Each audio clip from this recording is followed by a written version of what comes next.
50% des effectifs licenciés, Twitter perd plus de 4 millions de dollars par jour. Twitter se sépare de la moitié de ses effectifs. S'il est commun de dire que tout est plus grand aux États-Unis, cela s'applique visiblement aussi lorsqu'il s'agit de plans de restructuration. Et pour cause, après le rachat de Twitter par Elon Musk, ce dernier a remercié 50% de ses effectifs. Cette mesure représenterait ainsi une suppression de 3700 emplois environ. La rumeur, qui avait été relayée par nos confrères de Bloomberg, a rapidement été confirmée par Yoel Roth, le responsable de la sécurité. Dans ce thread dans lequel il explique les conséquences de ces licenciements sur son équipe de modération, Yoel Roth indique également que ces messages privés sont ouverts, afin de recommander aux recruteurs des talents incroyablement intelligents. Si cette mesure forte peut faire réagir, Elon Musk la voit comme nécessaire pour le bien de l'entreprise.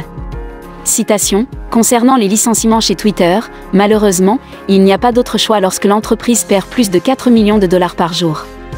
Les personnes concernées se sont vues offrir 3 mois d'indemnité de départ, ce qui représente 50% de plus que l'exigence légale. Un entrepreneur connu pour sa spontanéité. Pour ce qui est de la chute des revenus de Twitter, Elon Musk accuse un groupe d'activistes de faire pression sur les annonceurs, de manière à ce qu'ils réduisent leurs dépenses sur le réseau social. Il explique également que ces mêmes activistes tentent de détruire la liberté d'expression aux États-Unis par le biais de leurs actions. Bien évidemment, sans savoir ce qu'il se passe réellement en coulisses, il est difficile de commenter de manière objective les propos de l'entrepreneur, d'autant plus que celui-ci est un habitué des tweets spontanés et contradictoires.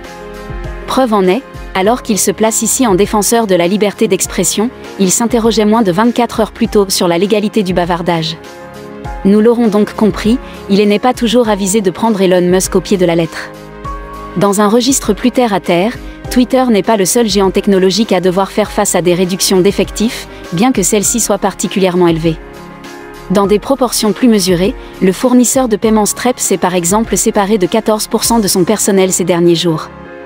Lyft, un concurrent d'Uber, s'est également séparé de 13% de ses employés. Si les coupes effectuées chez Twitter s'inscrivent plutôt dans un changement de stratégie inhérent à son nouveau propriétaire, il ne faut pas non plus oublier que la situation économique actuelle a un rôle à jouer dans les difficultés de l'entreprise.